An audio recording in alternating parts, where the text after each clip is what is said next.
Lesson 12, the distributive property. Here's part 1. Students are going to follow along with their instructor to complete this lesson. Let's start with box A. Let's multiply. We have 321 times 3. 3 times 1 is 3. 3 times 2 is 6. 3 times 3 is 9. We have 963. Here's box B. It says to expand vertically. So 321 means 300 plus 20 plus 1. Here's 321, and here is 321. Now for box C. It says expand vertically, then multiply. So here we have 3 times 1. We'll do that first. Next we'll do 3 times 2, which really means 3 times 20. So we'll do that here. And finally we have 3 times 3, which really means 3 times 300. And we'll do that here. So we'll find each of these products and add them up to find the sum. Let's complete the problem. 3 times 1 is 3. 3 times 20 is 60. 3 times 300 is 900. Let's add them up. And we have 963. Here we have 963. And notice how that matches our previous answer. Here's box D. It says expand horizontally.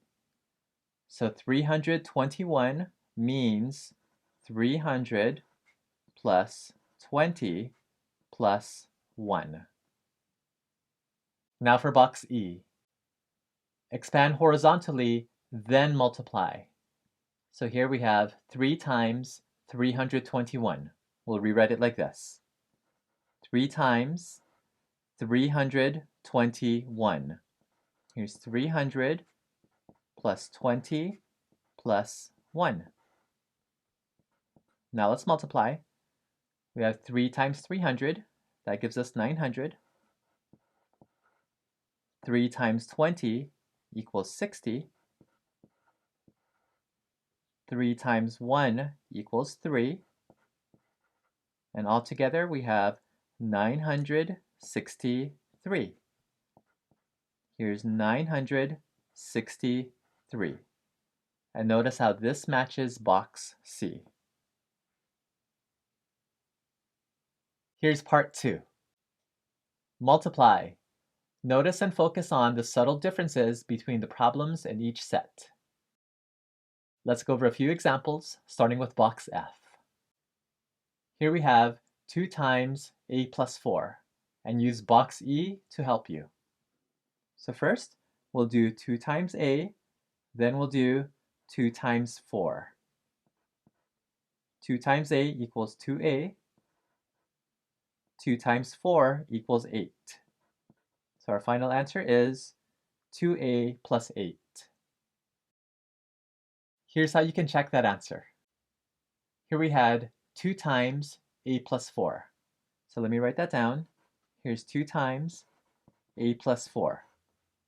This just means a plus 4 2 times, just like this.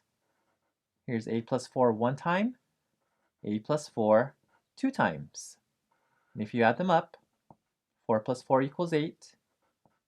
A plus a equals 2a. And we have 2a plus 8, just like this. Let's try box G.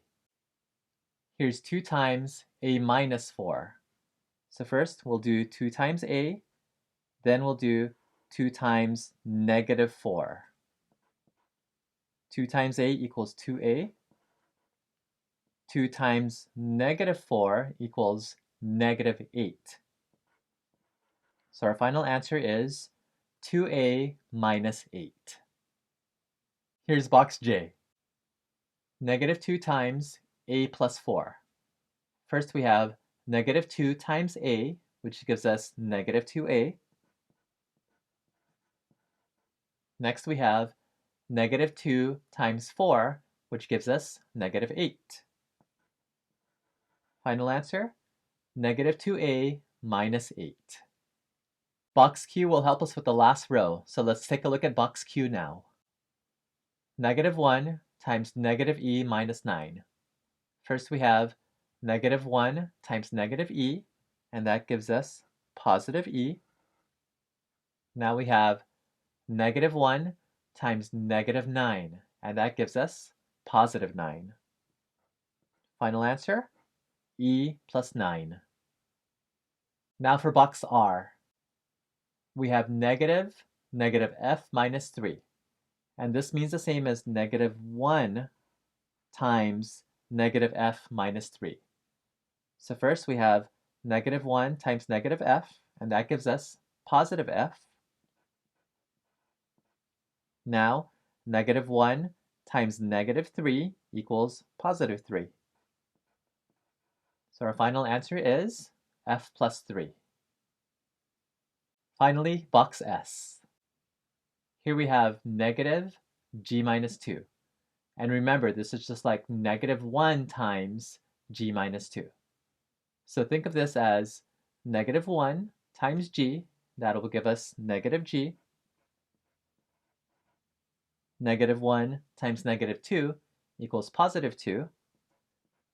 So our final answer is negative g plus 2.